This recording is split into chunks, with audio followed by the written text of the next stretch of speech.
Okay, welcome everybody. Thank you so much for coming to today's Fair February Symposium. This is our first session of the third week. So the theme this week is Computation and Democracy. We're really thrilled to welcome Dr. Jennifer Forestal as our keynote speaker today. And then that will be followed right after that keynote address by a young researcher talk by Arushi Kalra. And in addition to the two talks today, we're going to have our final day of the Fair February Symposium this Friday, February 12th. There's going to be two sessions that day, one at 11:30 and the second at 2 o'clock, so that we hope you can join us for that as well. I want to just thank everyone for the time that they've put into making this symposium a success. This includes Sohini Ramachandran, Alden Bumstead, Meg Lopez, Christina Mangini, and Scheherazade Hadadan, who thought up this whole event and has just put a ton of time into making it a great success. So for today, for this session, Dr. Forestal's talk will last about 45 minutes, and then we'll have some time for questions. And then we'll just, within this same Zoom session, move to the next speaker. So for questions during the talk, if you want to leave them in the chat throughout, feel free. Otherwise, at the end of the talk, we'll have some time where people can unmute and we can have a bit more of an exchange. If you're not able to unmute, I'll be keeping an eye on the chat. You can send them questions directly to me or send them out to everyone. So let me introduce our first speaker. Jennifer Forestal is the Helen Houlihan Regali Assistant Professor of Political Science at Loyola University of Chicago. She's a political theorist whose work focuses on practical democratic challenges, such as those introduced by digital technologies. She's the author of the forthcoming book, Designing for Democracy: How to Build Community in Digital Environments through Oxford University Press. And she's co-editor of The Wives of Western Philosophy, Gender, Politics, and Intellectual Labor, which is published by Routledge this year. Her articles have appeared in peer-reviewed journals, including the American Political Science Review, the Journal of Politics, Political Studies, and Hypatia, a journal of feminist philosophy. So with that, please take it away. Thank you so much. Thank you. I want to first also thank the organizers, especially Scheherazade and Marie, for inviting me. Thanks especially to Marie for organizing what looks to be a really great lineup this week discussing computation and democracy.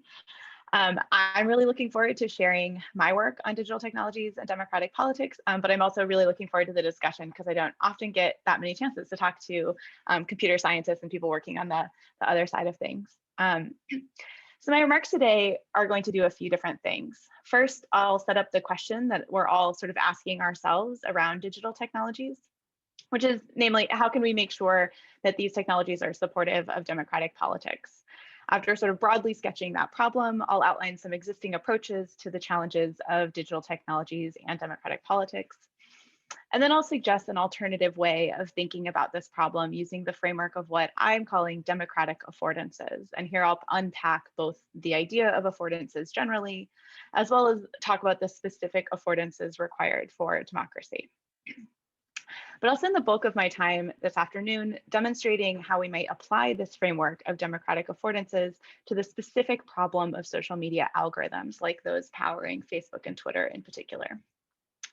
And I think approaching these challenges of algorithmic recommendation in particular through the lens of democratic affordances, I argue, will help us better understand both why common solutions are seen as valuable, so like why they work, but also, and more importantly, how these approaches might nevertheless actually undermine the goal of designing more democratic social media, right? So what we're missing and as well. Finally, I'll end with some suggestions for why we might incorporate this framework of democratic affordances into ongoing efforts to build more democratic digital spaces.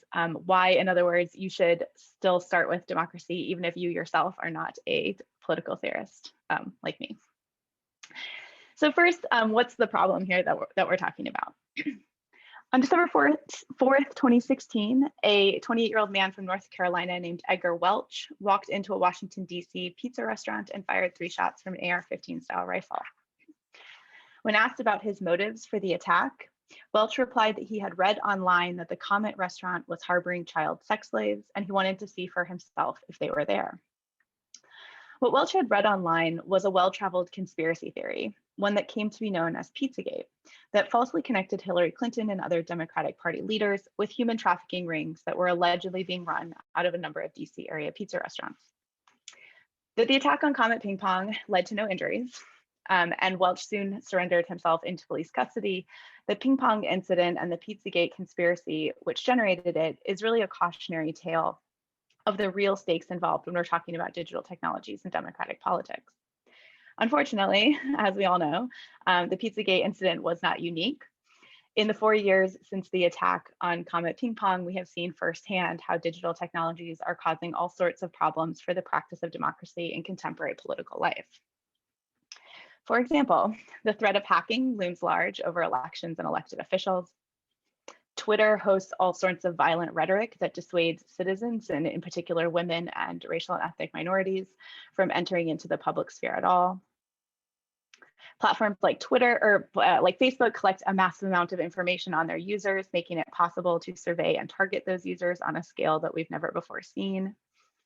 And alongside platforms like Facebook, we're seeing the sort of increasing proliferation of sites like Discord, Reddit, 4chan, Parler, and Gab, and I'm sure there are more since I wrote this, that are increasingly playing host to communities like the one that cultivated Pizzagate, like the ones that hosted successor QAnon, that are increasingly unwelcoming, hostile, and aggressive to perceived outsiders, and are perhaps even destructive of democracy itself. Despite all of that, digital technologies are here to stay. Facebook currently has more than 2.8 billion, with a B, monthly active users. That's a population larger than any single country in the world. It's more than China, the US, and Brazil combined. And platforms like Twitter, Reddit, and Instagram are increasingly where our public officials go to voice their opinions, make announcements, and otherwise interact with their constituents. So again, we've seen some pushback in this regard.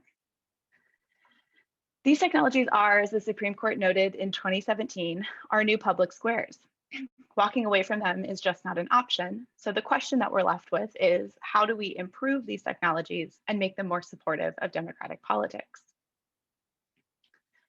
Recognizing these problems and also the possibilities, scholars and practitioners have sort of rushed to begin addressing the pressing democratic challenges that are presented by digital technologies.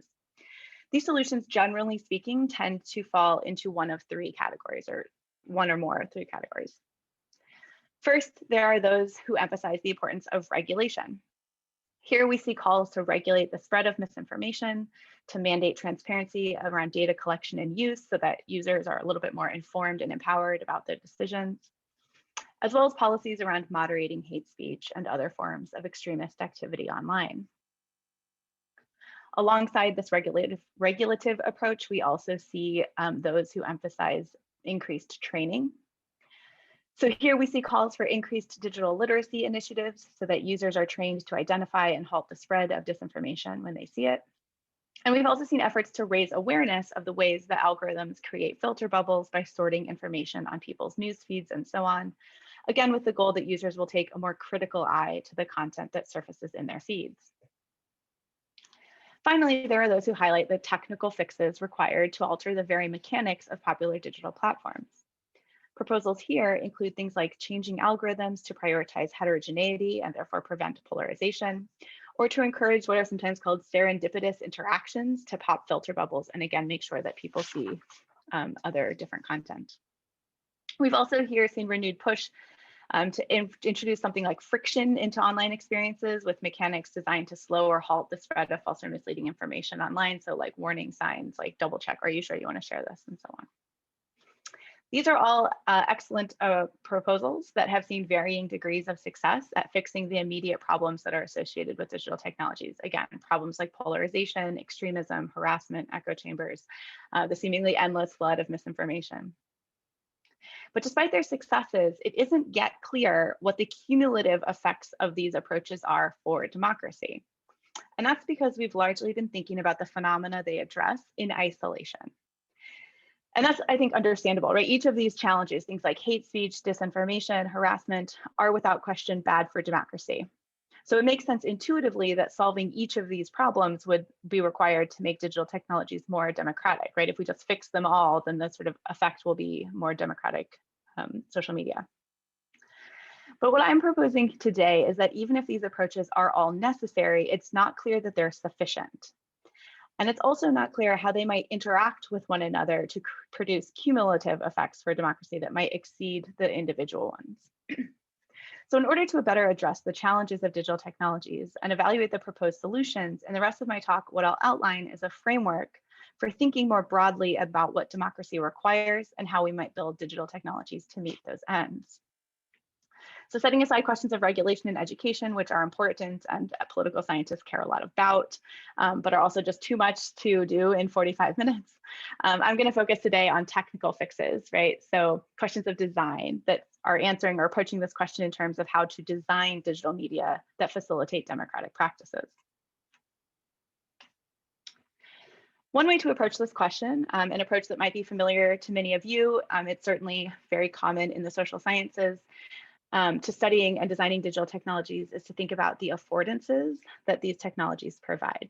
So affordances are a key concept in the fields of, again, media studies, design studies, and human-computer interaction. They were first introduced into these fields by Don Norman in The Design of Everyday Things, which is from 1990, but he's building on some environmental psychology literatures. But essentially, affordances describe the activities or behaviors that material artifacts like media technologies allow people to do.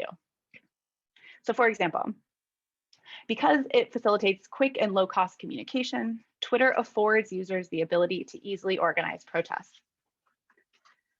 For the same technological reason, it also affords the opportunity to more easily spread disinformation.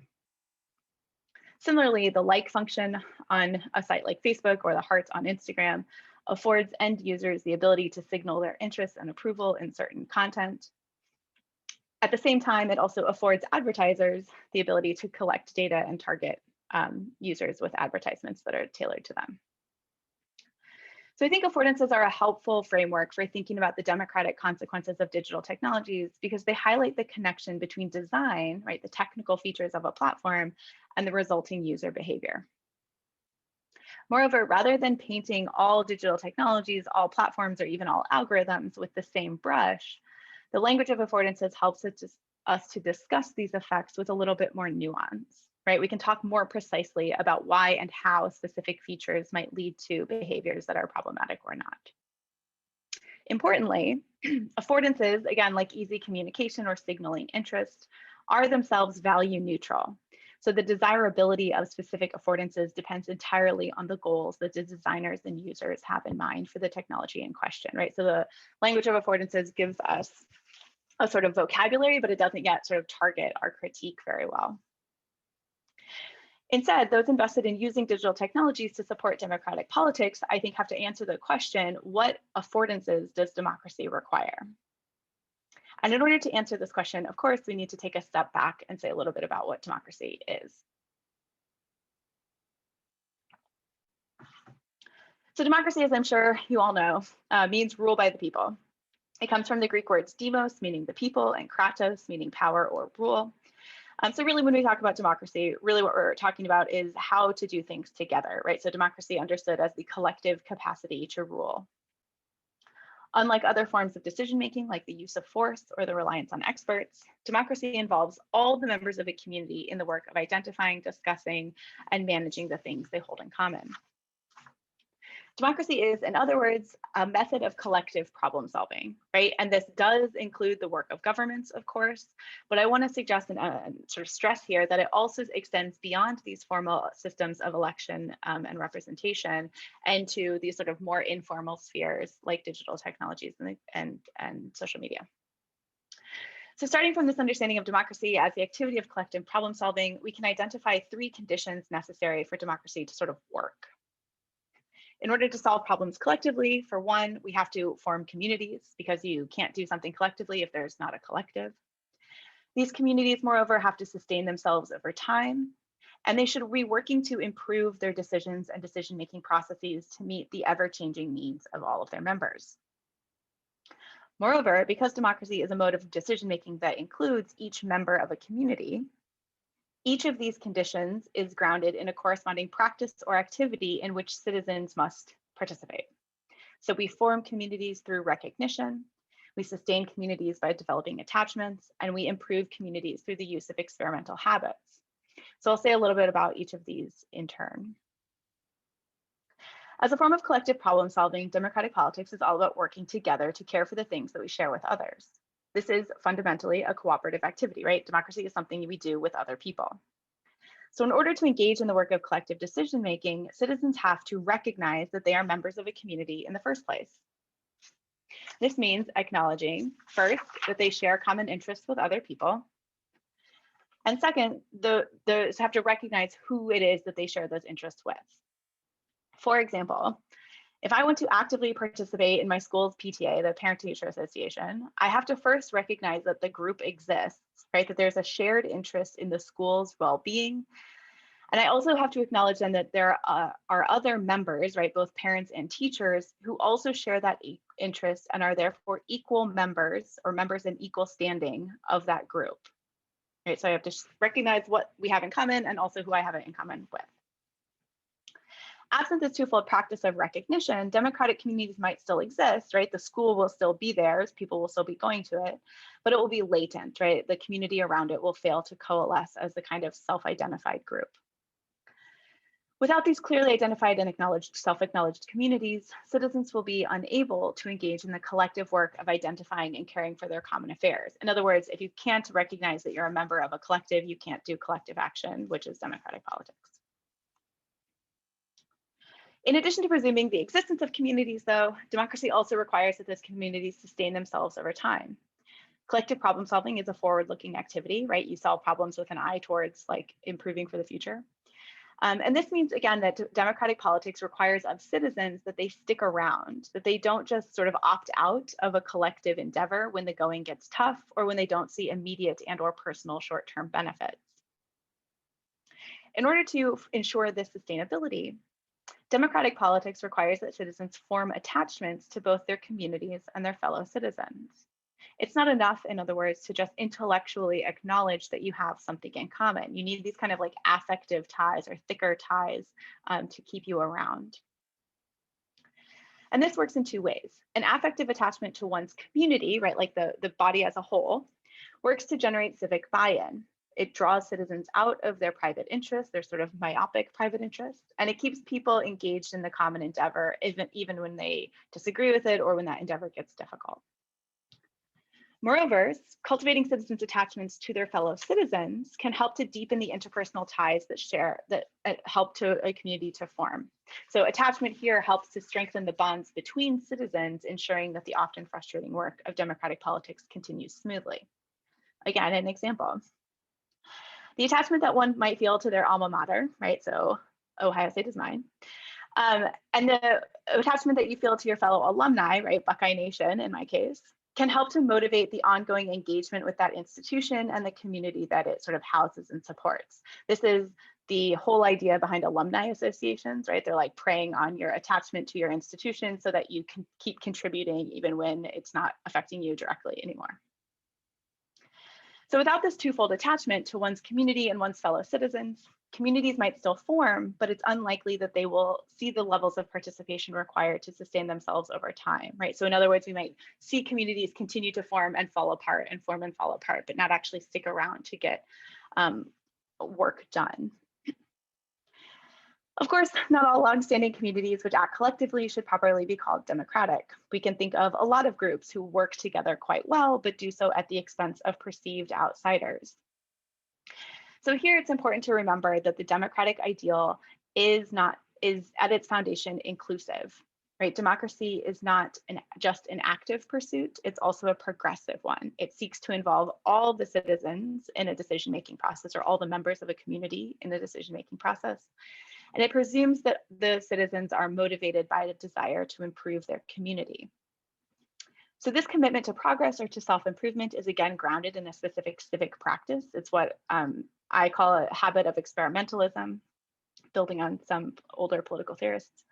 But really, this just means that practicing experimentalism ensures that democratic decisions and decision-making processes should be, or at least aim to be, self-correcting, meaning that they should strive to become both more inclusive and more accurate over time, right? You should always be trying to involve more members, and you should like make better decisions. So citizens in a specifically democratic community must be both willing and able to test, revise, and alter their decisions and decision-making processes in order to improve the outcomes for their communities. So again, the upshot here is that for democracy to work, you not only need a kind of intellectual humility, right? You have to like be willing to change your mind, but you also, and this is crucial, need the resources and the opportunities to make those changes a reality, right? You have to be able to control the environment in which your community sort of thrives. So again, a couple examples here from Reddit to show how this plays out. Are the Donald was, before it was banned, a community that explicitly prevented anyone but Trump supporters from engaging with it, right? The community closed off opportunities for critical discussion. They sort of banned or kicked out members who had opposing views. And the result was a kind of stagnant community. It was full of conspiracy theories and you can see a sort of transformation into that state.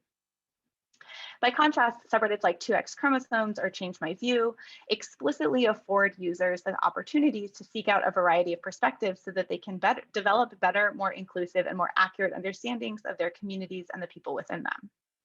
So despite the fact that these three subreddits share similar affordances, right? They all afford recognition and they all afford attachment so that the communities can form and sustain themselves over time. The three subreddits differ pretty dramatically in the extent to which they afford users experimental habits, right? The Donald lacking this affordance then is not properly a democratic community. You can't do anything to change it. Absent the spaces that afford experimentalism, then it's unlikely that the resulting communities will meet the democratic ideal of improvement. Instead, these communities are liable to become static and stagnant, again, like the Donald. They might be able to engage in collective action, certainly the Donald did, but that collective action is unlikely to be the kind of inclusive, expansive activity that marks democratic politics. So just to summarize, as a form of collective problem solving, democracy requires three conditions. Communities must form, they must sustain themselves over time, and they must work to improve their decisions and decision-making processes to meet the needs of all of their members. And because democracy involves participation by citizens themselves, this means democratic citizens must be able to form communities by recognizing what they share and who they share it with, develop attachments to those communities to help sustain them over time, and engage in experimental habits to improve those communities. These three practices then of recognition, attachment, and experimentalism or experimental habits are the affordances which are required to support democratic politics. These democratic affordances then should serve as a criteria that designers and users can sort of utilize to evaluate and fix digital technologies for democratic ends, right? So again, the upshot is that in order to serve or support democratic politics, digital technologies must provide these three democratic affordances. They must facilitate users' recognition, they must help users develop attachments, and they must afford them experimental habits. So practically speaking, that was a lot of democratic theory that I threw at you. But how can we use this framework for democratic affordances to help us better evaluate and address the specific challenges that digital technologies pose for democracy? It can, I argue, do three things for us. It can first help us see more clearly where our current efforts are focused and why those efforts are important. In other words, this framework gives us a wider context to explain what we're getting right and why and how. It can also highlight what we're doing, what we're missing, right? So the framework of democratic affordances here cannot just show additional problems that we might be overlooking in our current approaches, but it can also help us to uncover potentially negative consequences of our interventions that might otherwise be ignored, right? So it can help us see what we're doing right, it can help us see what we're missing, and it can help us see what we're doing wrong. To illustrate how the language of democratic affordances might help us to reframe our efforts in this way, I want to consider the contemporary discussions of recommending algorithms and the social media sites that they power. So how do we understand this problem right now? Algorithms like those structuring user experiences on Facebook and Twitter are widely criticized for undermining democracy, though the language doesn't usually get much sort of clearer than that. As black boxes with inner workings that are often obscured by claims of intellectual property or that require like a expert level technical knowledge to understand, these algorithms can work on end users in ways that are both mysterious and therefore potentially problematic from the perspective of democratic politics. We know, for example, that algorithms play to some of our worst inclinations. The Facebook algorithm has been linked to the spread of disinformation, while YouTube's algorithms have been tied to users' radicalization. And because they work on us, right, they encourage bad behavior, channeling us into more and more polarized and extreme echo chambers by amplifying these feelings of fear, anger, and outrage. It seems like the very nature of these algorithms undermines the possibility for democratic politics on the platforms that they operate with.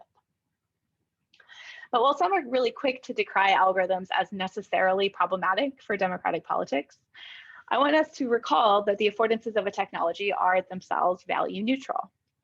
So while sorting algorithms afford the creation of filter bubbles that allow users only to see content that they like, these same algorithms afford users the ability to quickly find content they are interested in engaging with. Indeed, right? Algorithms are indispensable for navigating the internet that we have today. There is just too much content for humans to handle by themselves, and we need algorithms to sort and curate the vast amounts of information that are uploaded daily. So instead of decrying algorithmic recommendation altogether, a more realistic approach has been, and again, this is an approach people are taking, has been to design interventions that would tweak these algorithms to address the problems that we just raised. In other words, what we're seeing is scholars and practitioners working to design new tools or new algorithms entirely that would still afford users the ability to quickly sort and find content, but would not afford the more problematic sort of effects of like filter bubbles. So scholars and practitioners have discussed or suggested a number of interventions to address this challenge of how to like afford one thing while not doing the other. And in order to show how the framework of democratic affordances might help us reconceptualize both this specific problem and these current solutions, I want to focus in particular on one example of Gobo, which I hope that you have heard about, but if not, I'll explain it to you. This is its splash page. So Gobo was originally created by a team at the MIT Media Lab Center for Civic Media in 2017. It was created as a, quote, social media aggregator with filters that you control. So it was intended as a provocation, that was their language, to encourage platforms like Facebook to give their users more control over what they see. So the idea behind Gobo is to help users control what's hidden from their feeds, help them to add perspectives from outside their networks in order to help them break filter bubbles, and to explore why they see certain content in their feed. In other words, what Gobo was doing was working to empower users to directly change the rules that govern the algorithms curating their social media feeds. The upshot of this was that Gobo users were able to see or hide content that they otherwise might not because of the automatic algorithmic suppression or amplification happening on Facebook or Twitter. To put it differently, what Gobo designers were doing is to alter the affordances in question. They had created opportunities for users to, quote, control the algorithms, unquote, in ways that did not previously exist in the original platforms. So again, I just want to explain quickly how this worked because the mechanics of Gobo were both really smart and like really straightforward. Rather than provide a new platform entirely, for users to post and share content directly, what Gobo did is to aggregate content from users' multiple social media feeds in order to afford them the ability to sort it directly. So you can, this is my page, but you can see how you can connect your accounts into Gobo itself. So upon signing into Gobo, a user was presented with a number of filters or rules that they could manipulate in order to sort and display content on the platform. The line at the top is the 7 filters that they had at the time that it shut down, and then more detailed, more detailed at the bottom.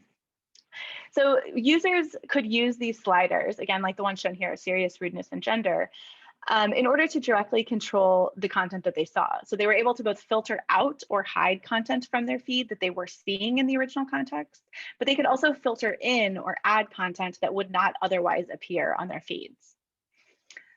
So with the obscurity rule, for example, users could at one extreme choose to see only content that had a certain number of likes or shares, right? So posts that went viral. At the other extreme, users could choose to see only those posts with very few shares or likes. So this would add diversity to their feed by displaying content that might have been automatically suppressed by an algorithm like Facebook's that privileges kind of virality.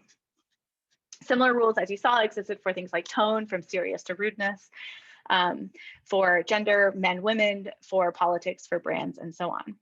And importantly, as you can see on the slide right now, for each of these rules, Gobo made sure to explain the underlying logic of them so that users could make informed decisions about what it was that they were seeing and why. So Gobo's intervention then was to place decision-making power regarding these sorting rules directly in the hands of users themselves. It turned the quote-unquote top secret black box algorithms that power Facebook and Twitter into open boxes where users could reach in and set the sliders and experiment themselves. The goal then was to encourage users to take a more active role in curating their online experiences by directly selecting the rules that would govern them, seeing the results of those selections and experimenting with different combinations. In other words, it was designed to be a tool that would let people control what they read on online platforms and help them live up to their aspirations. That's a sort of pull quote from Gobo. So the Gobo research project formally concluded in July 2020. Its fate now depends on continued funding, so who knows where that will go. But as a provocation, it was ultimately pretty successful. In recent years, both Facebook and Twitter have made moves to give individual users more control about what they see. So for example, we see them both providing users with more information about why content appears in their feed.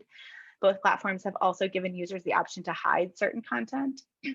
They've also, especially Twitter, begun to offer users different kinds of sorting options so you can toggle between different rules on the feed itself. So on its face, Gobo and platform tweaks that it inspired, which all aim to increase user control, seem to be pretty straightforward success stories, right? On balance, this seems pretty good for democracy. More user control seems like a good thing. However, it's not precisely clear why or how this is necessarily good for democracy. For example, why should we insist on empowering users as Gobo does if the goal is to ultimately pop filter bubbles? Why not just change the Facebook algorithm to include more cross-cutting information and not give users a choice at all? Likewise, how should we understand Gobo's relationship to other interventions that are aimed at increasing the democratic possibilities of algorithms? Again, it's not clear how increasing user control would sit alongside other potential design feature tweaks. Finally, what, if any, are the negative externalities of an intervention like Gobo's that increases user control? In other words, how should we understand its cumulative effects for democracy? While Gobo seems like a success, in other words, it also introduces a number of additional sort of lingering questions about how we should understand this and its relationship to democratic politics. And I don't think that these questions can be answered when we're just thinking about the intervention in isolation. Instead, when we use the framework of democratic affordances, we have a wider lens on this question of democracy and algorithms, right? So again, we can understand not just why something like Gobo would be successful, we can also highlight what's missing from this approach as well as what might be problematic about it. And so I'll just sort of go through each one of those and show you how it works. So what did Gobo get right? So evaluating interventions like Gobo using these democratic affordances, again, we can understand why it was successful. Concerns over opacity and control and the resulting bad decisions that users make with black box algorithms are really concerns about experimentalism. Right, so the algorithms powering Facebook and Twitter, we might say accurately, largely fail to afford users experimental habits. They do not or did not provide resources or opportunities to make and improve decisions and decision-making processes. This is true for a number of reasons. As I mentioned, these algorithms operate in kind of mysterious and invisible ways, right? We don't actually know how Facebook and Twitter algorithms work. We can guess, but we're not 100% sure. More importantly and problematically, even when users are aware of what's going on, there's not much that they can do to change it. So we've seen time and again, many iterations of Facebook and Twitter users protesting changes to their user experience brought on by changed algorithms. So like the introduction of algorithmic sorting on Twitter was like RIP Twitter. Likewise, Facebook repeatedly makes changes that people really hate and they don't seem to care, right? So these sort of time and again scandals highlight just how passive users are on these platforms, right? Users end up consuming content in whatever manner the algorithms decide. Users don't really have much choice in that matter. They can either take it or leave it. And even when companies do acknowledge user complaints, the companies hardly ever roll back changes, right? So the users can just sort of voice their concerns into the void, I guess. So in providing new features that emphasize and increase user control, Gobo and solutions like it ultimately increase the affordance of experimentalism, right? They make social media algorithms more transparent and more malleable so that users are empowered to take control and improve their own digital environments and experiences. That's great. Insofar as solutions like this increase this affordance of experimentalism, giving more control to users, that is more democratic, absolutely. Certainly empowering users to be more involved in the decisions governing their experiences is more democratic than the alternative. I'm fully on board with that. However, just as the framework of democratic affordances help us to explain why Gobo might be successful, it also helps us identify problems that we might be overlooking when we focus on one problem in isolation like Gobo does. For example, Gobo and interventions like it that focus on increasing the affordance of experimentalism are necessary, but this sort of larger framework reminds it that simply focusing on this affordance is insufficient to meet the needs of democracy if the other factors are not also met. Because again, recall, democracy is a collective endeavor. Empowering citizens is not the only thing we should be focusing on, because citizens have to recognize and form attachments to their communities if they're going to engage in collective or cooperative work. So any evaluation of the democratic potential of algorithms like those powering Facebook or Twitter should also therefore reckon with those algorithms' ability or lack thereof to facilitate the kind of recognition and attachments that form and sustain communities. As you might expect, Facebook and Twitter largely lack these affordances. The algorithms behind both of these platforms work to curate users' feeds in similar ways, right? They each provide users with a unique configuration of personalized content, but they each do little to signal to users what they have in common with others on the platform. Facebook and Twitter users cannot, for example, see who else sees the content they do, except in looking at those who have liked, commented, or otherwise visibly engaged with that content. So on the left, you can see an example of a Facebook post from the Chicago Tribune.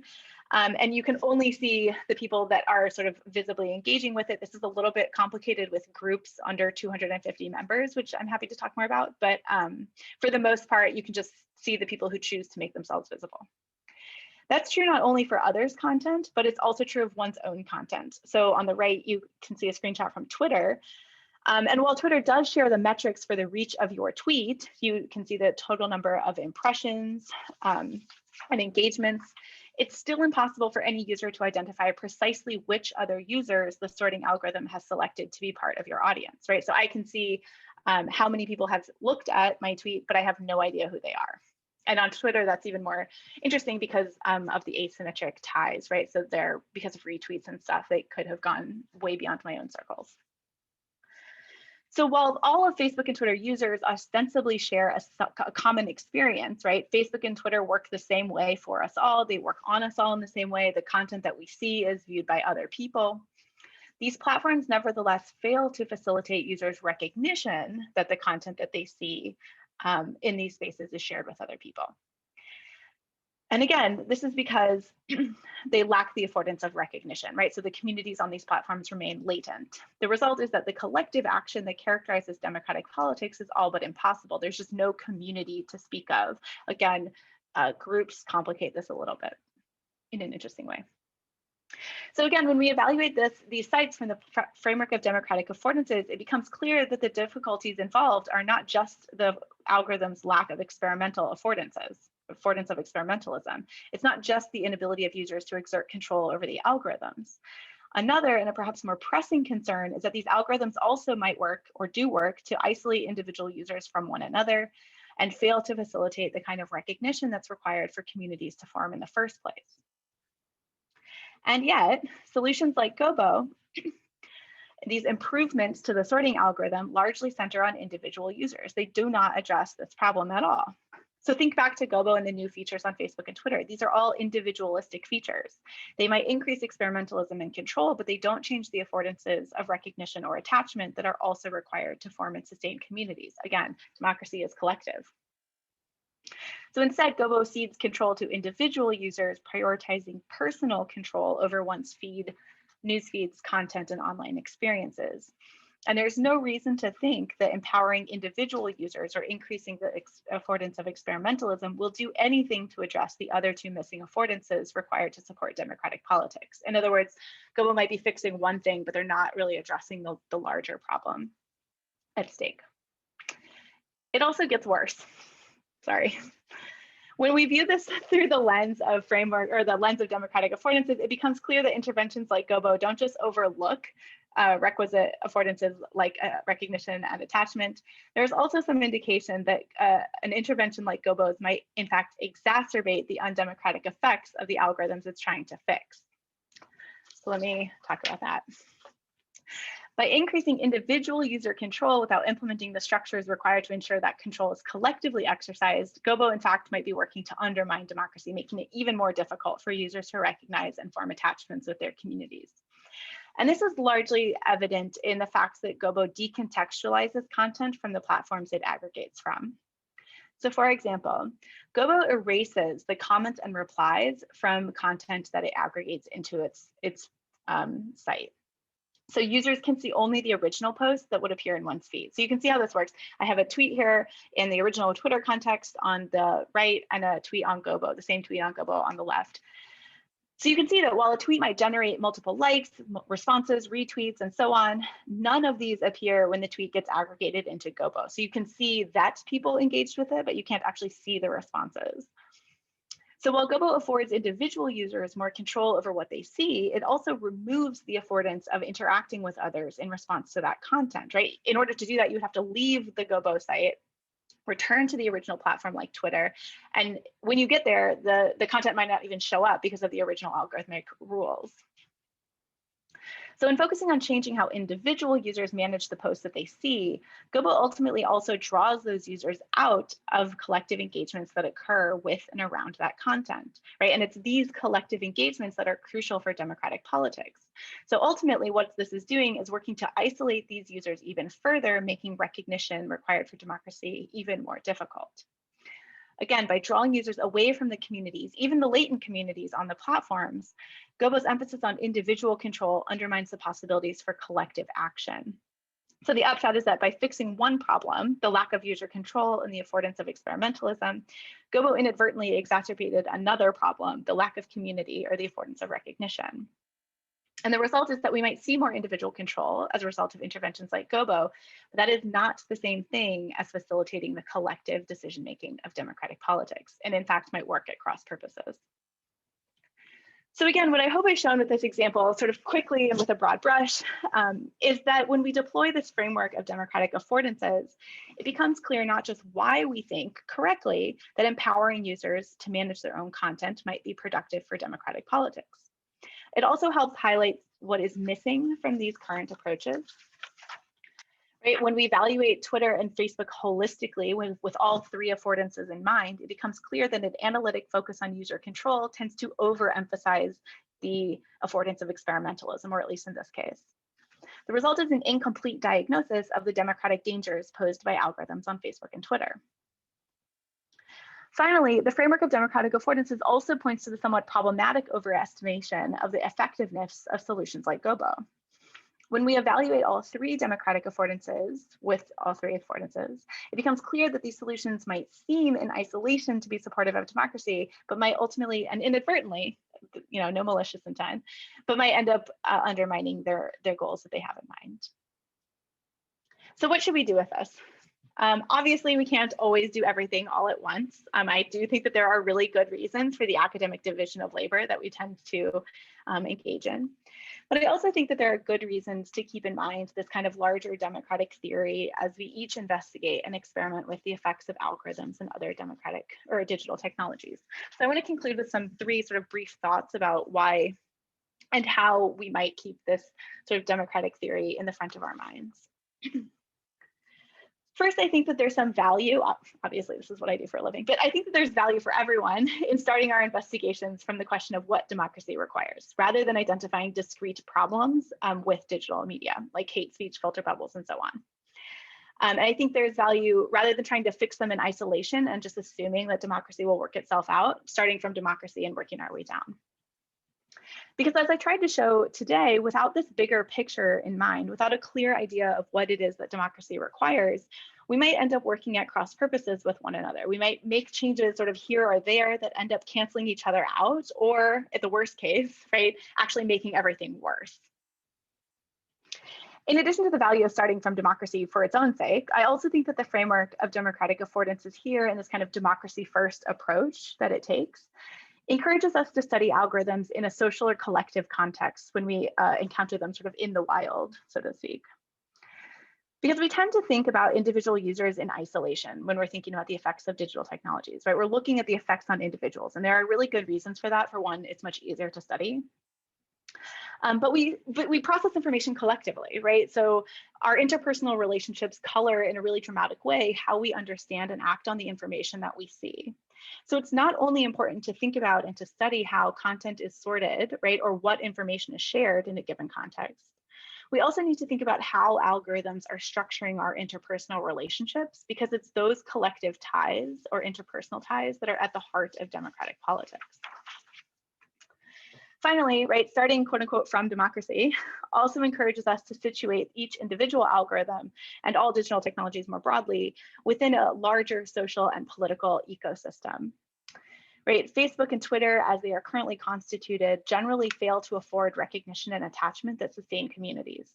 Other platforms, though, like Reddit, Wikipedia, and maybe even Mastodon, are designed with more democratic affordances in mind, right? So as we think about the democratic effects of algorithms, I think it's worth exploring how algorithms might have different outcomes across these different contexts, right? If we mix and match these affordances in different ways.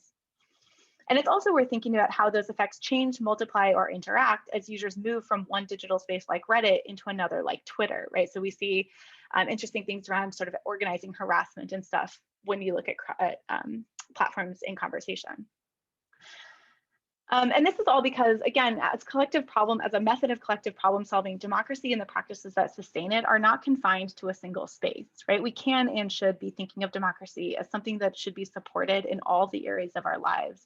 And we should redesign digital technologies to achieve this goal on a much broader scale than I think we currently do. So I will leave it there, and I'm looking forward to our discussion. Thank you.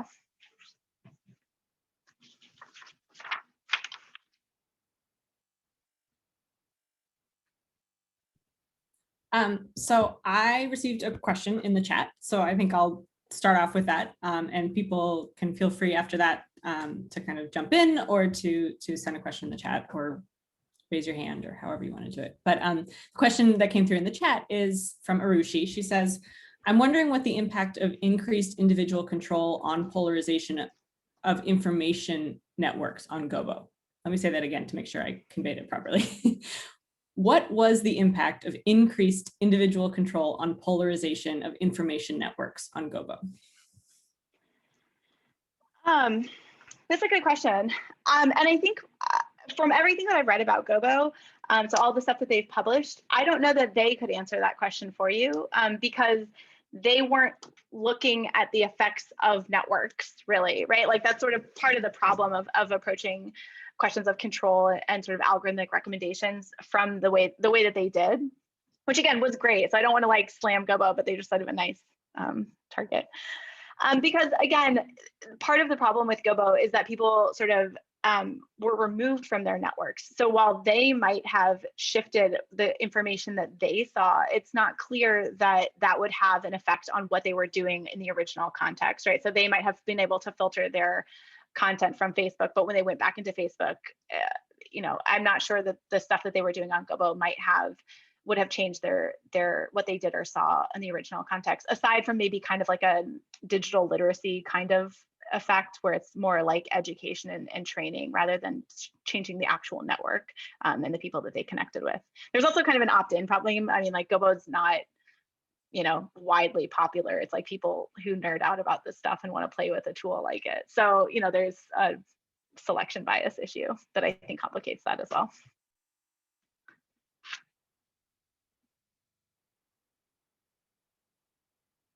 Megan, go ahead. Hi, thanks.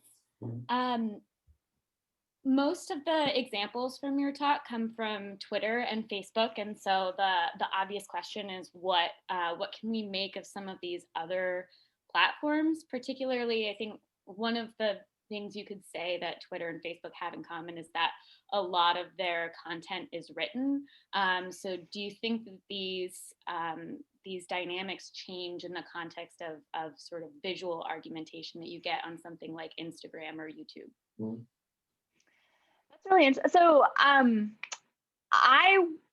I would be really interested to hear what you all think about that. But I actually tend to just think of Instagram as like, it's kind of like Twitter, except with pictures. Like fundamentally, the kinds of interactions that people do, except you can't retweet. So it's a little bit complicated, at least not easily.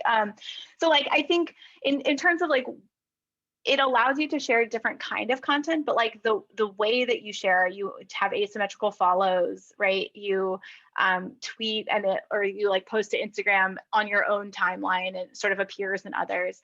That I think that actually has much more in common with Twitter than a totally different kind of platform. So if we're thinking about sort of how does this stuff work in other contexts, like I would argue that if you think about things this way, right, like the model for actually truly democratic platform is Reddit, right? So it's not necessarily about what is getting shared, what content is getting shared, but rather like how do these platforms structure their relationships between users, I think has much more of an impact than the medium that we see being shared, would be my initial response.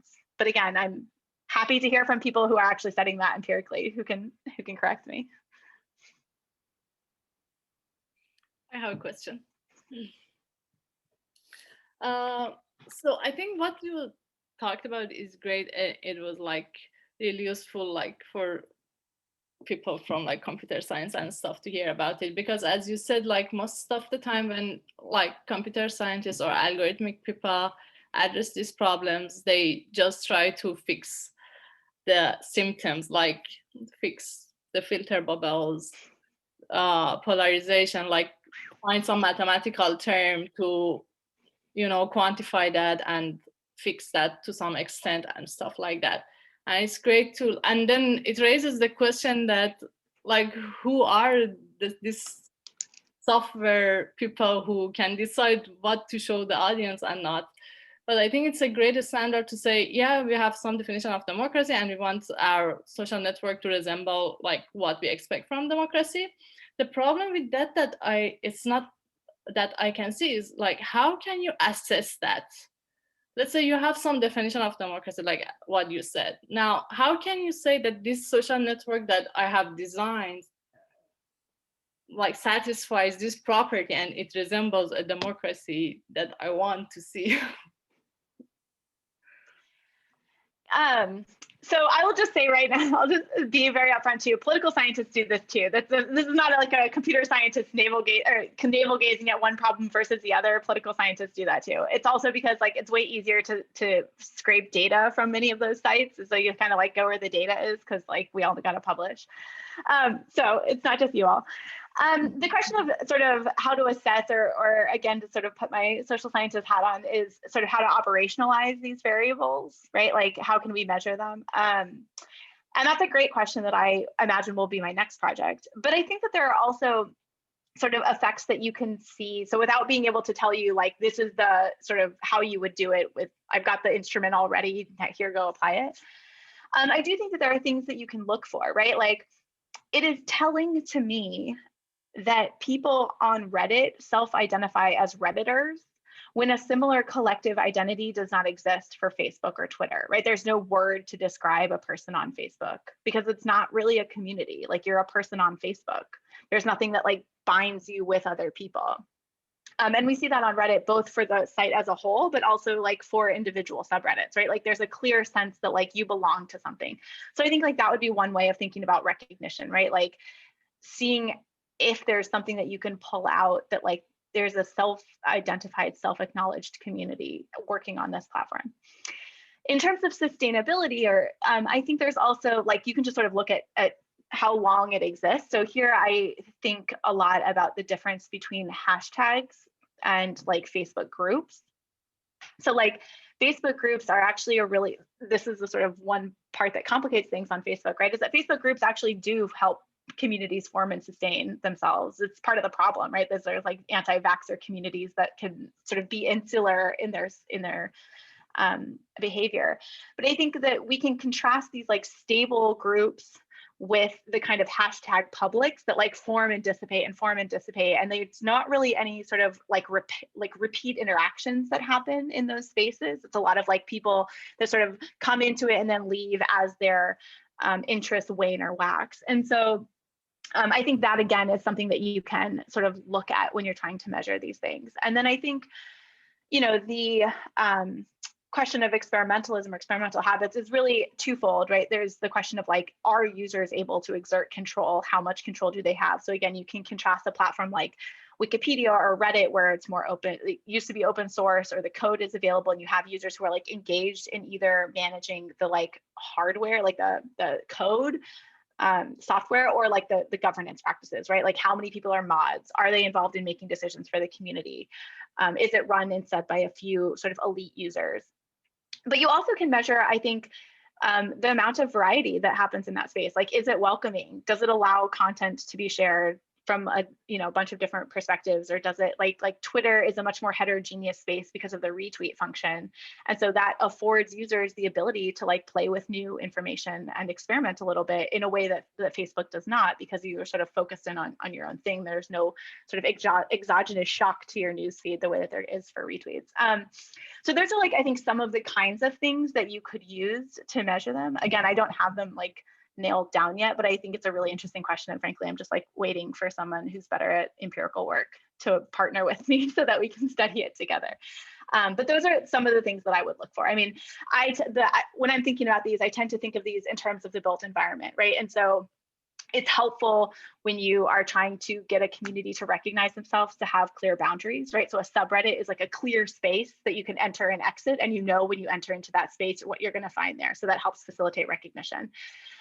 You need like a stable location, a durable space, so like a stable URL, and like people, a membership that will like cycle in and out, things that stay in one place so you can go back to them time and again. That helps to facilitate this kind of attachment, right? So again, a subreddit is structured very differently than a hashtag. And then likewise, again, you need a space where there's like permeable boundaries. There's a little bit more flexibility, both in terms of the kinds of content that is shared or the resources that are available, as well as the rules governing sort of how much users can like make use of that environment and take control of it. We also had a question from Rachel.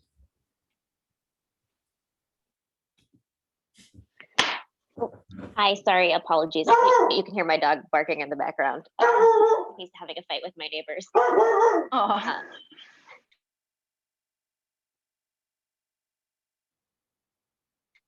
I was interested in what you were saying earlier about kind of, affordances of these different platforms and how they can be, kind of good or bad and used for different things. And I wonder, I didn't hear you say as much about sort of like why these platforms have the affordances they have, and the ways that kind of like when tech companies are in control, like their incentives are not necessarily aligned with anything about democracy.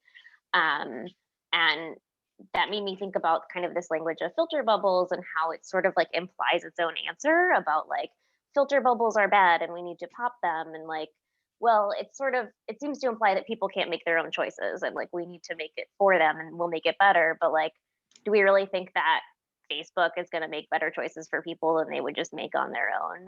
So I wonder kind of how you're thinking about that piece of it. Yeah, so I think there's a couple of things to say in response. So if it isn't hitting what you're getting at, just let me know. But I think, first of all, the question of like, how did we get the affordances that we have or that are currently in place? I think you're sort of suggested it in your question is like, I think that most people would respond like, those are the affordances that make like a shitload of money, like that they keep people on the sites longer, they keep people engaging with the material longer. And that means that like more eyeballs on advertisements. So like, I think that that's a big part of it.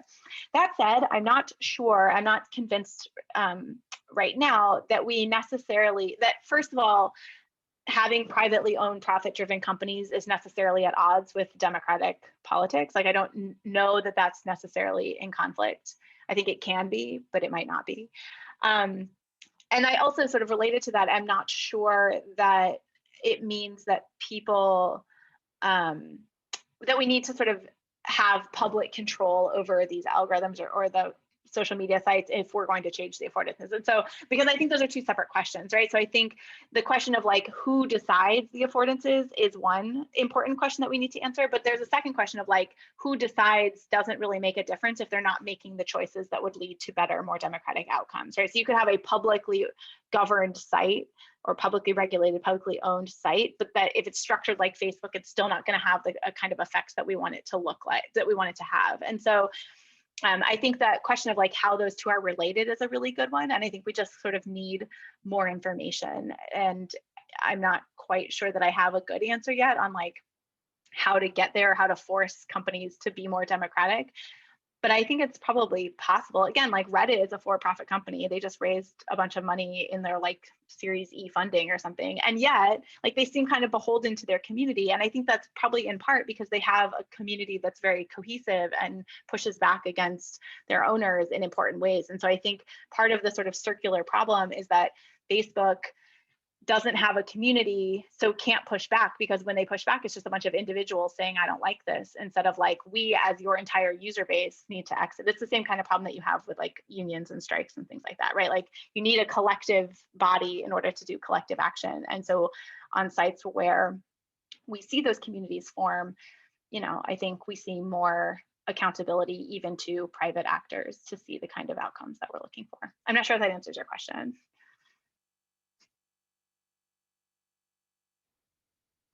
So we're coming up against time and I have 2 questions in the queue. So I wonder if we want to ask both questions and then have you respond to them just so that we can get the questions out there. Does that work well for you? That's fine with me. Okay, great. So go ahead, Mark, you're next in the queue.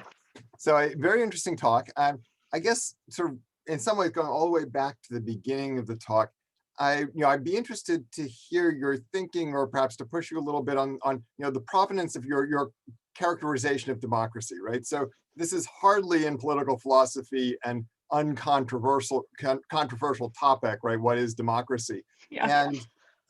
And I don't think people would particularly dispute the criteria that you lay out, but they might dispute whether those are comprehensive, right? So in social capital terms, right, we sometimes talk about bonding versus bridging social capital. Bonding is what holds groups together, and bridging is what allows them to to contact and communicate with other groups. And it strikes me that your criteria are very bonding oriented and relatively unbridging oriented, right? And and it seems to me that part of the concern about things like filter bubbles in terms of their macro democratic impact is that they undermine bridging social capital at the expense of bonding social capital. And so I'm just wondering whether there's room to expand those 3 criteria, and and what kinds of other things might be candidates there. And then Gori, do you want to go ahead and put your question on the table? Thanks, Marie. This was such a wonderful event. I'm happy to have been here. My question was sort of about this buy-in that you described that was true of Reddit and maybe not true about Facebook or Instagram or these other communities that sort of don't have that kind of the sense of like boundaries and spaces. But I also wondered, is this something that might be true because Reddit allows users to kind of create a history of their own property, that your posts sort of become your karma, like you have this history of posting that you can get awards, you have a profile almost that you've created, and strangers can engage with that in ways that are different than Facebook's posting photos or Instagram, certainly. I wonder if you could talk about how we own our own social media property a little bit. Yeah, so I'll try and weave these together in my answer because they're both excellent questions. So I think I'll start with the second because it's a little bit easier, I think, for me to answer. It's certainly true that Reddit allows you to sort of build up a history, or maybe like a reputational history in a way that's different than Facebook and Twitter. But like your Facebook profile collects all of your information that you do on the platform, right? That's actually how Facebook profile started way back in the day, that maybe many of you weren't using it for, but in 2005 when we were on Facebook, that's really what it was. It was like all the things that you did when you were on Facebook. And I think it's not necessarily the difference that you're pointing to is not necessarily the difference in what kind of information is visible. on your profile, but it's more about why, how that information takes on meaning in important ways. And you mentioned karma and gifts and, the reputational considerations on Reddit. And I think, the reason why those carry weight, like karma on Reddit has, like, you can't do anything with it. You just get karma for karma's sake, right? Like, it's, why does it matter? People are obsessed with it. And it matters because you're part of a community, and karma is a signal that your community acknowledges what you're doing as valuable contribution to it. And so I don't think that I think the reason why having that history is something that carries weight on Reddit is precisely because of the structure that it incentivizes the formation of communities on that site in a way that Facebook really doesn't. Facebook relies on the networks that you have and the communities that you have off the site. And I'm not sure that translates as well over to the online profile in the same way that Reddit does. So I would actually say that it goes maybe the other way than what you were implying, right? That it's actually the structure of Reddit which gives that profile meaning rather than that profile content. And I think this sort of gives us an idea maybe about sort of why democracy in the way that I'm suggesting here. It certainly is not uncontroversial. I also don't know that there's ever going to be a resolution. We've been talking about what democracy means for 3,000 years. I think there's good reasons to sort of focus on the participatory approach that I am outlining here, just because of the nature of the platforms. But I also think this question of sort of why is it so heavy on the community aspects of it, or the bonding aspects of it, I'm not sure that it is. So the bridging aspects are a big part of the experimental affordance, right? That's what makes it something democratic, is that it constantly reaches out to bring in new people and new ideas. So that's the defining characteristic of a democratic community in my mind. I think the reason why, especially in a talk like this or in a project like this, I emphasize so much the communal, sort of bonding aspects, is because those are the things that have gotten lost in the transition to digital. And there are really good reasons for that, right? It's much easier to bond or form tight-knit communities in physical spaces that are homogenous, right? Just as a function of our geography and our history of how we live and work with people who are very similar to us. So there's a good reason why democratic theorists have been emphasizing bridging ties, as you say, for so long. But this is where, again, I think the language of affordances helps us here, because the media shift to digital has brought with it a whole new set of challenges in the way that bridging ties are actually not that hard to come by on digital sites. And so the problems that we're seeing are not, necessarily seeing heterogeneous content, right? The question of whether filter bubbles are actually even a problem is a really big, good one. And the problem instead is that because we've been so used to emphasizing bridging ties, heterogeneity, because of our offline experiences in the past with social groups and democratic communities, has translated into that similar focus in digital and we just sort of lost the second piece of that. So that's why I hit so hard on the bonding part. But I'm fully on board with the idea that you need both, right? Again, I think that's the sort of defining characteristic of a democratic community, is my short answer. Well, thank you so much. This was a wonderful talk. We're going to transition into our next speech, but this was great. So yeah, no, thank you. I thoroughly enjoyed having conversations. If anyone would like to sort of follow up, just send me an email. I would love to continue hearing from you all. It's wonderful. Okay, well, thank you so much. And now to set the stage for our next talk, Arushi Kalra is a PhD student in economics here at Brown. Her research interests include public and development economics. Her current research deals with the causes and effects of communal tensions in India. Prior to Brown, she completed her MA in economics at the Delhi School of Economics. She worked at the Center for Development Economics and taught quantitative methods at the Institute of Economic Growth, all of which are in New Delhi. So Arushi, if you want to share your screen, and the floor is yours. Right, thank you. Okay. So yeah, thank you so much, Marie, Shahzad, and Christina for this wonderful seminar series. I, for one, have learned a lot through various sessions in the Fair February, because this is actually a field that's very new to me. So this is a project about hate speech on social media in India that I'm co-authoring with Saket, who is in the computer science department. So I think the motivation for my talk has been very well done already by Jenny. We all know why we need to think about hate speech. So in this talk today, I only have 10 minutes, so I will be introducing my topic. I will be presenting the research questions that I'm thinking of and primarily the data set, because this is very, very preliminary at this point, as we've just received the data that I'm going to be talking about. So really happy to hear about your feedback from research questions and interesting things that we can do with this enormous resource.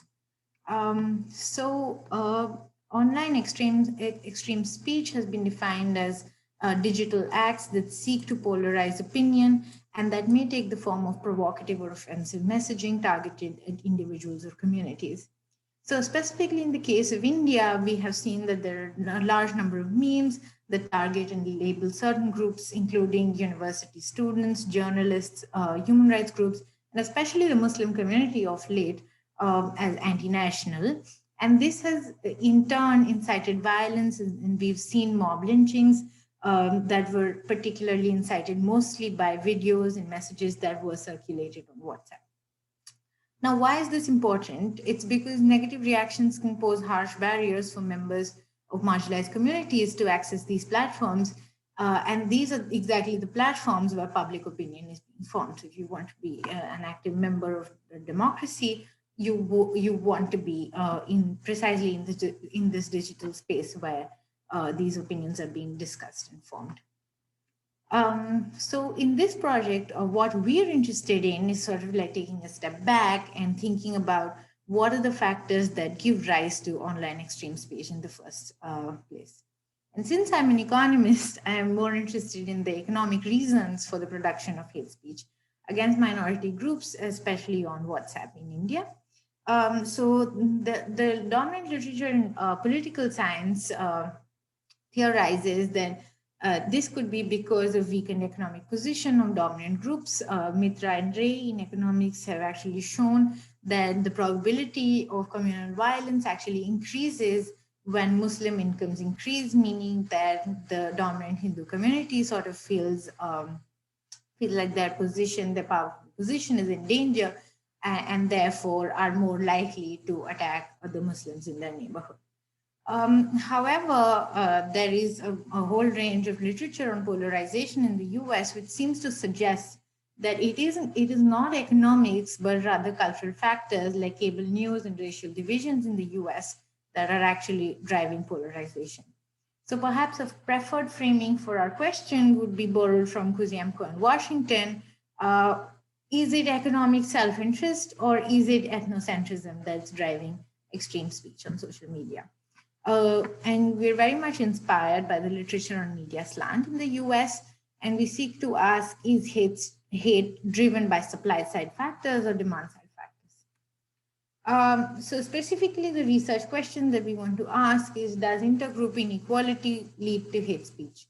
Meaning, how do economic changes within and across social groups, in this case, we're thinking of Hindus and Muslims in India, change the kind of hate speech that is directed towards vulnerable groups? However, we think that this also underestimates the agenda of hate of the Hindu right wing, and we shouldn't trivialize that. So we might be interested in looking at political events, which I haven't defined as of now, but will in a minute. What is the effect of that on hate speech? So we could perhaps look at the heterogeneous effects of polarizing political events over the economic business cycle on production. Now, for the context, we're looking at India, where WhatsApp has 400 million users. Misinformation flowing through the networks on WhatsApp influences voting decisions, as has been demonstrated by some recent work. This is especially important to study in a very polarized environment with anti-minority propaganda being rampant. However, previous studies have had to rely on survey data or field experiments or collecting data from sort of public WhatsApp groups. So this is where we sort of come into the picture with this new data set from this content generation app called ShareChat. You can think of this as the Indian version of TikTok.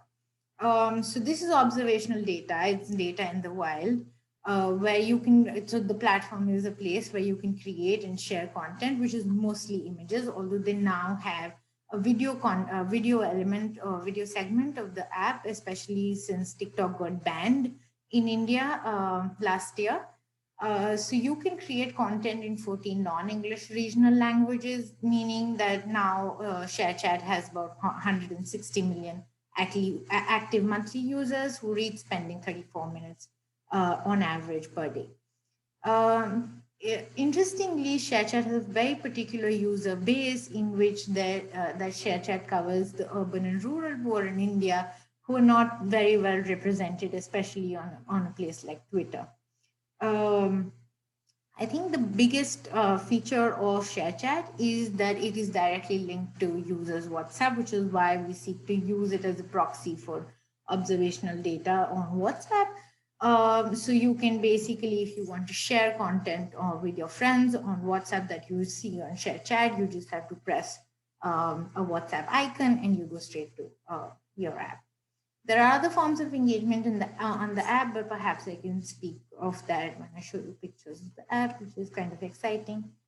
So what are the possible econometric challenges and the solutions that we anticipate at this stage of the project?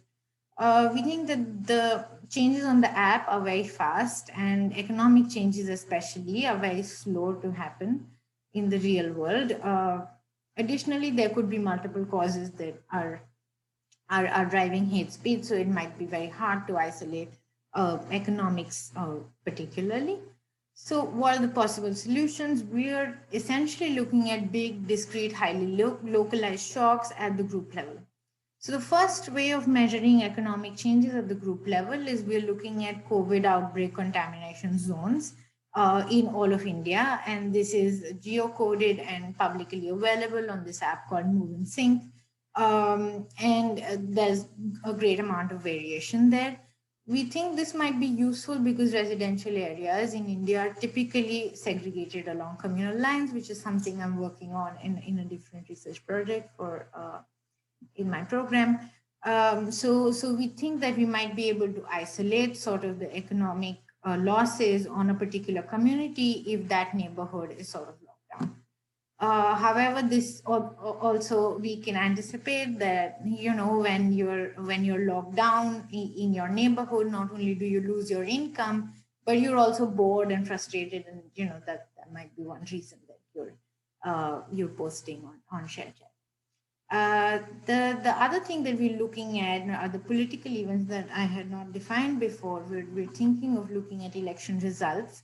Specifically, we want to look at the group affiliation of winning candidates in local self-governments, and because this might measure the economic and political clout of that group in that neighborhood.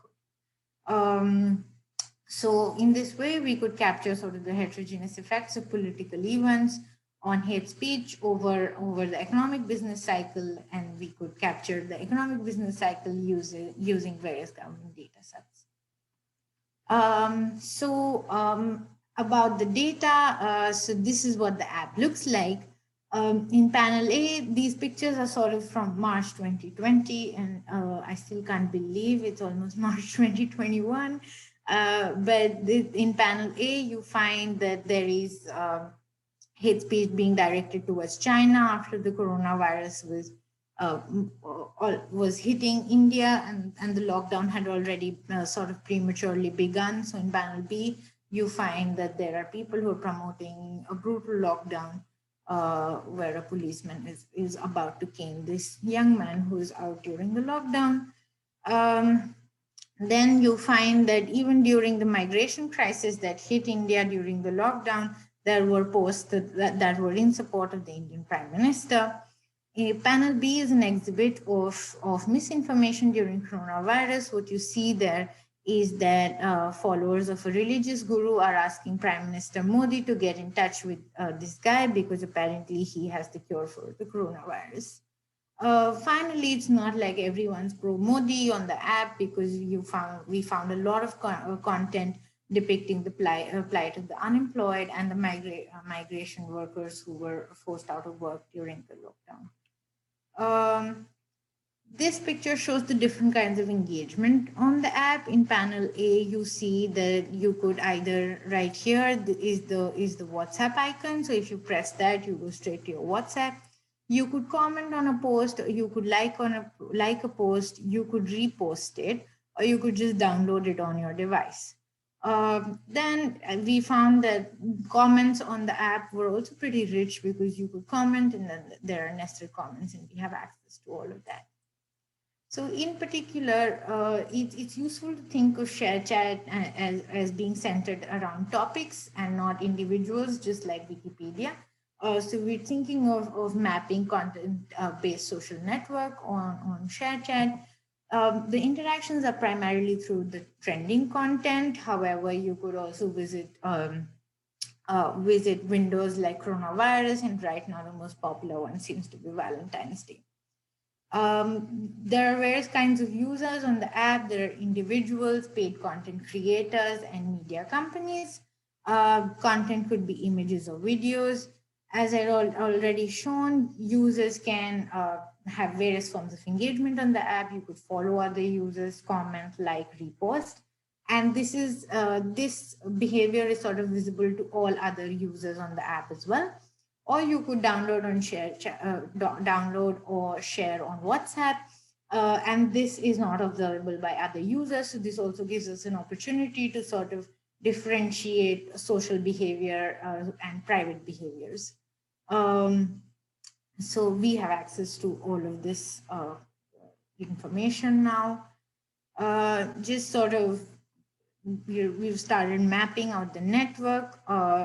You can there are various labels for users depending on their socioeconomic status, their geolocation, from their phone numbers, their name and gender. For content also, there are various labels. The most important one for our purposes is hate speech.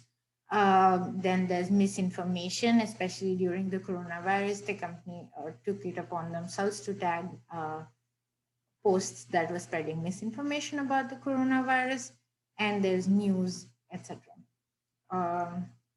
So just to summarize the data set, the main features are, number one, that it's linked to WhatsApp, and that information is not publicly available, but would be available to us. Engagement on the app is highly localized. It's in the local language, and it is geotagged. We can map networks from user to user, user to content, and content to content.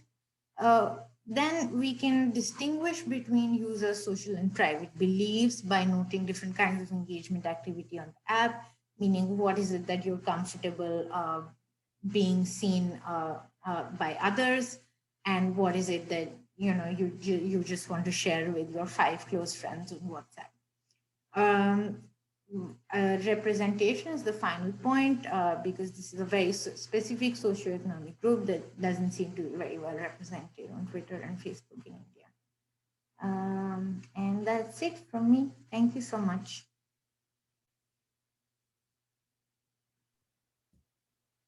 Thank you, Arushi. Does anyone have questions? I have a question. How do you identify hate speech? Like, how do you say? Yeah, so that's the first question that we're thinking of. So we have, it's a really big challenge, because right now we have the internal tagging of the company, which seems to be very noisy, because there are tags like pro Modi or anti Modi. So there's no simple way of saying what is hate speech and what is not. And the other thing is that there are some freely available Hindi English dictionaries for hate speech, so we could just like pick those up and use them to identify hate speech. But then the problem remains that there are still 13 other languages that nobody seems to have done that right now. So I think, yeah, so I think that's the first thing we're really thinking about. And right now, I guess we can only use open source dictionaries for Hindi. So basically, there are some, sorry. No, go ahead. Basically, there are some words that if they are in the content, okay. Yeah. Yeah, so mine was sort of a clarifying question on this as well. Is these tags are your tags, or these are the... No, these are the company's tags, because we basically got the data like 2 weeks ago. So we haven't tagged in. So are these tags that show up for the users, or are they at all informed by users, or it's totally something on the back end? Yeah, it's totally on the back end. So it's not like Reddit where it's a community based, you can report this is hurtful or this is rude. So it's totally on the back end. So how important do you think users' perception of this information is? Like, is there a sense that sort of you're looking to validate these measures the way users perceive it? Like, it seems like, I don't know, something like sarcasm, where like it might get flagged as hate speech, but maybe it's contextualized in such a way that users wouldn't see it that way. Right. I guess that would really depend on how we classify hate speech, because for instance, something like building a temple right now in India, for someone who's aware of the context, does not seem hurtful at all. But just the words "let's build a temple," and none of those individual words are offensive or would be found in any Hindi English dictionary for hate speech. But that sentence it could easily be classified as hate speech. So I guess that's sort of the first step that we're looking to do, because I don't have a very clear answer about that. From what I've seen from the data, it seems that the back end labeling from ShareChat does not capture this at all. So unless there is a word that is obviously abusive, there's no way to capture that right now. I have a following question. Mm-hmm. I assume there should be some natural language processing techniques for at least English.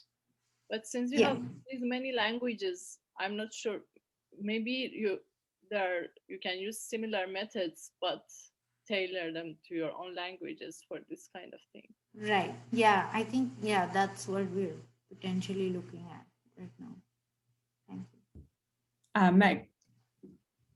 Are you looking at any other social media platforms as potential guides for how you're going to assess this data? Yeah, that's a great question. And I think that's something I would ideally like to do, because my sense is that the way people behave on WhatsApp is very different from the way they behave on Facebook, or, at least Twitter, because you're only talking to, say, your friends on Facebook, and on Twitter, you're talking to the great void. So you behave differently. Unfortunately, we have very limited data about what goes on Facebook. So because this app is so well embedded with WhatsApp, and it seems that Indians are way more into WhatsApp than other social media platforms, we could use whatever little information we have about user behaviors on Facebook, but there's no reasonable way of capturing that unless we sort of look for the ShareChat logo on Facebook and figure that out. Thanks.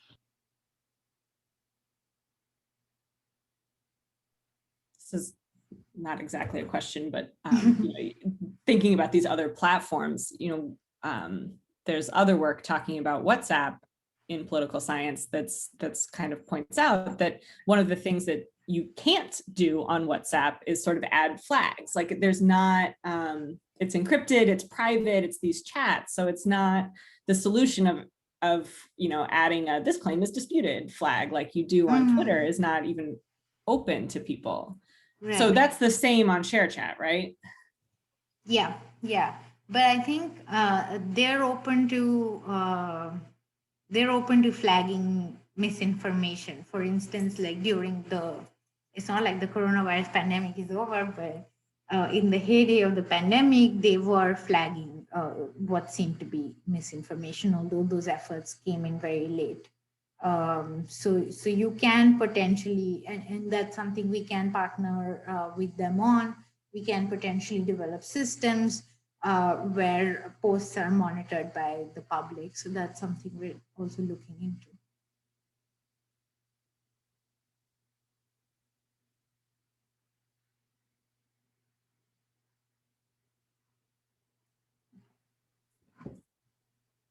Any other thoughts, questions?